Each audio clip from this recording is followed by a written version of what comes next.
Halo Telis. Hai Kak, halo Kang Daniel. Ya, kumaha tamang? Alhamdulillah pangestu. Kumaha samulikna? Ya, alhamdulillah saya. Oh, Ah. hartos pentanya pertarusan abi nembe. Maaf ya, aku nggak ngerti. Ya, mungkin Anda mengerti pertanyaan saya. Oh. Apa maksudnya tadi? Ah, Samulikna.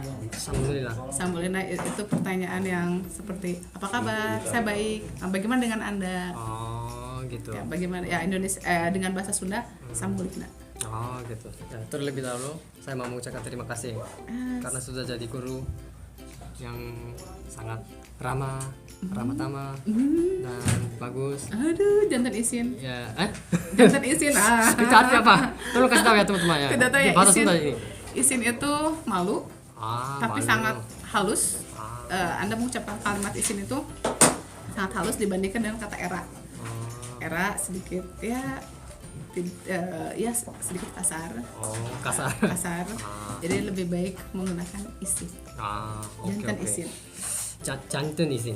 Jantan dari kata jadi. Jadi, Jantan lebih halus menggunakan jantan. oh, Ya karena saya tinggal di Bandung dan bahasa Sunda saya memang bahasa Sunda yang halus dan saya tidak banyak belajar tentang bahasa kasar.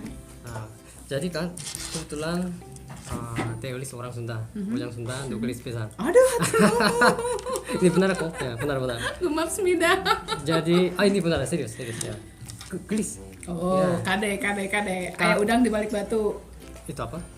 Udang di balik batu, modus. Oh. Ada niat tersendiri. Oh, gitu.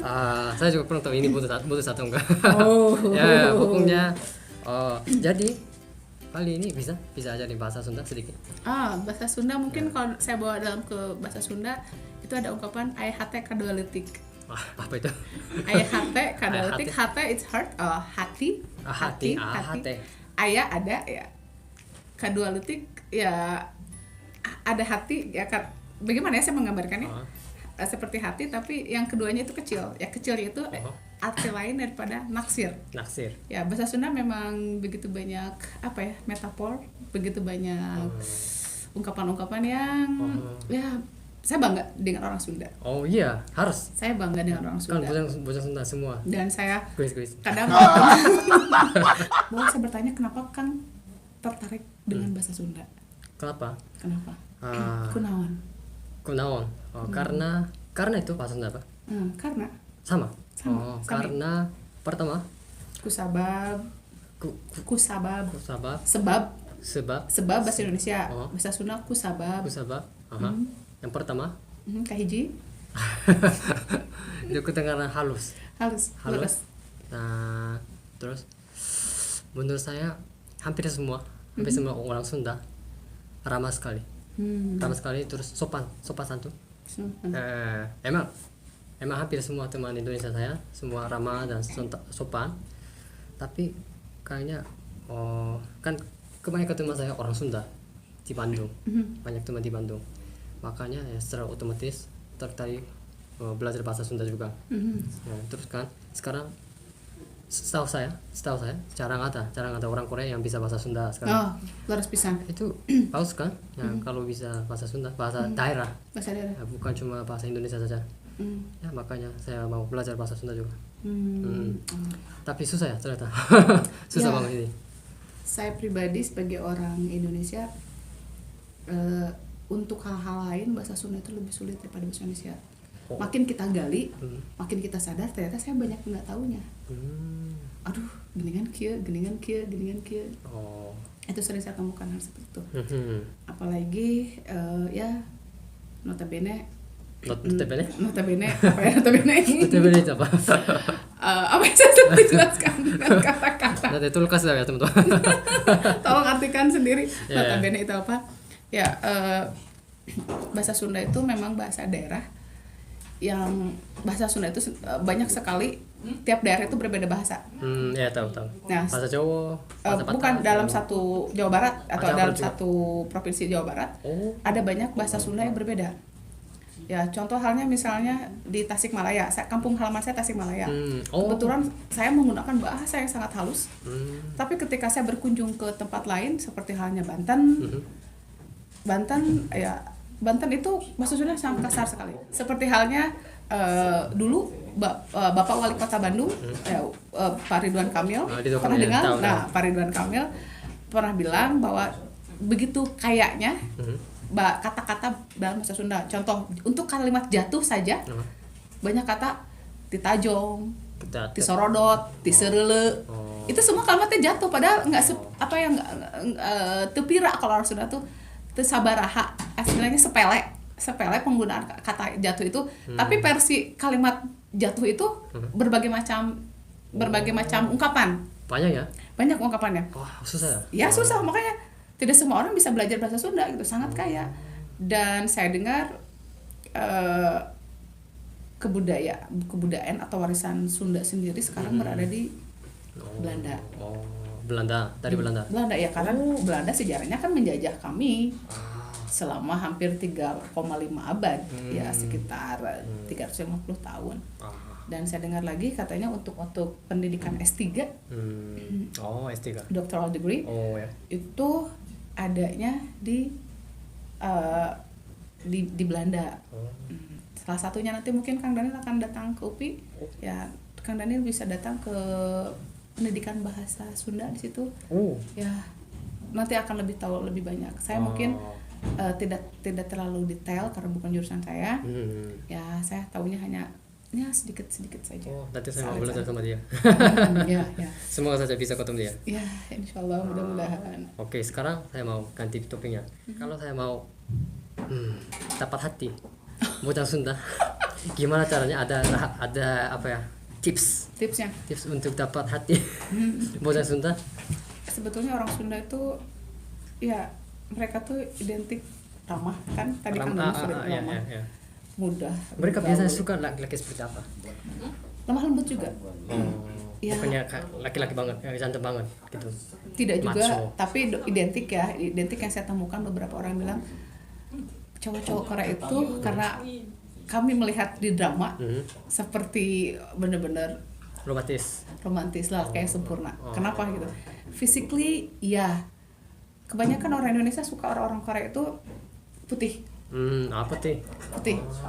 Orang-orang Korea itu putih ya, beda cuaca mungkin ya di sini. Putih, kemudian cerita di drama begitu romantis, begitu nge-treat banget gitu ke cewek itu, memperlakukan cewek itu benar-benar luar biasa gitu. Dan saya akui selama saya di sini terkadang sedikit banyak saya baper juga. Ini apa sih maksudnya gitu kan? Melihat kebaikan mereka, contoh sepele saja, mereka membukakan pintu mobil misalnya, atau mereka berbuat yang seakan-akan cewek itu benar-benar dilindungi, di cover banget itu oleh cowok itu. Itu sedikit banyak buat kami jelas gitu ya, buat saya, aduh kok gini ya, atau cowok-cowok Korea masakin untuk pacarnya atau siapa. Kalau laki-laki Indonesia gimana? Biasanya enggak kayak gitu. Yang saya temukan mereka lebih sebaliknya justru. Kayak macho. No, tidak. Si cewek itu lebih nge-treat ke cowok itu. Laki-laki justru sebaliknya. Kalau yang banyak berkorban itu saya temukan ya perempuan. Kenapa ya? Walaupun based on agama ya, berdasarkan agama bahwa perempuan itu harus begini gitu, hingga akhirnya sedikit banyak para perempuan di Indonesia menyadari kodok dan kodarnya, kodrat irodat kalau bahasa Sundanya, pada dasarnya perempuan itu harus mengabdi kepada laki-laki, hingga akhirnya perempuan Indonesia lebih memperlakukan laki-laki itu begini gitu. Tapi lain halnya dengan Korea, justru kebandingannya. Dan saya berharap perempuan Korea dan perempuan Indonesia dan laki-laki Korea itu sangat cocok. Karena take and give-nya dapat. Gitu ya. Menurut saya. Mau yang saya carikan yang seperti apa, Kang? Ayo, tuh ya. Oke, ya teman-teman di YouTube. Ya, pengen banget. Aduh. Oke. Banyak rekomendasi poin. Jadi intinya harus apa ya? Ada manner. Ya, manner. Ya, manner. saya pikir be yourself. Jadilah diri sendiri. Gak usah pura-pura. Tapi biasanya kan kami orang Sunda itu bukan orang Sunda ya. Semua saya pikir orang Indonesia tuh semuanya tuh tidak munafik. Oh. Tidak munafik. Sekarang hati dan dan sikapnya tuh seperti itu gitu. Apa tadi? Contoh apa adanya ya, betul, adanya. apa adanya gitu kan. Kalau saya perhatikan kalau orang Korea saat dia sadar dia baik gitu, sopan segala macam, tapi ketika dia minum dia seperti lose control gitu, seperti kehilangan ya berani marah, berani apa, berani mengungkapkan semuanya gitu. Tapi kalau kami tidak perlu melakukan dengan alkohol, dengan itu, dengan mabuk, kami sudah bisa jujur apa adanya. Oh gitu ya. Berarti nanti saya pasti bisa cari. Inginnya seperti apa, insya Allah saya nanti akan ta'aruf. Ta'aruf. Oke, terima kasih Ya, Teh Lilis. Alhamdulillah, mudah-mudahan ada manfaatnya. Itu artinya apa? Nah, mudah-mudahan ada manfaatnya. Bermanfaat. Ya, Nah, bermanfaat. pasti bermanfaat. Ya, Oke. pasti bermanfaat. Ya, nanti saya tunggu ya. Ya, Teh Lilis ya nanti. Ya, insya Allah nanti harus di kenalin ya, yang baik dan yang cantik. ya. Udah pasti yang cantik. Tunggu Lilis. Oke, terima kasih sudah Tulis. ngobrol sama saya. Ya, Amin. lain kali juga kita bikin video sekali ini. Ya, Oke, mangga di terima kasih. atas. Mungkin bisa ada yang mau sampaikan kepada subscriber saya atau teman-teman saya di YouTube. Oh ya, saya sarankan tolong subscribe sebanyak-banyaknya. Tolong ikuti video-video Kang Daniel. Hatur nuhun pisan. Dan di sini insya Allah akan banyak manfaat yang akan Anda dapatkan. Selain itu banyak pengetahuan mungkin yang Anda tidak bisa dapatkan selama di Indonesia. Dan Anda mungkin tidak perlu datang ke Korea, tapi karena melihat video-videonya Kang Daniel, Anda akan merasa, oh ya Korea seperti ini ya, gitu kan. Dan mungkin juga Kang Daniel akan banyak memberikan istilahnya pengetahuan lainnya. Ya, amin. Insya Allah. Oh, Insya sudah Allah. tahu, insya Allah. Oke. Terima kasih, Teh Lilis. Ya, Samulina. Oke, sampai jumpa lagi. Sampai Sampai jumpa teman-teman di video selanjutnya. Annyeong. Ya.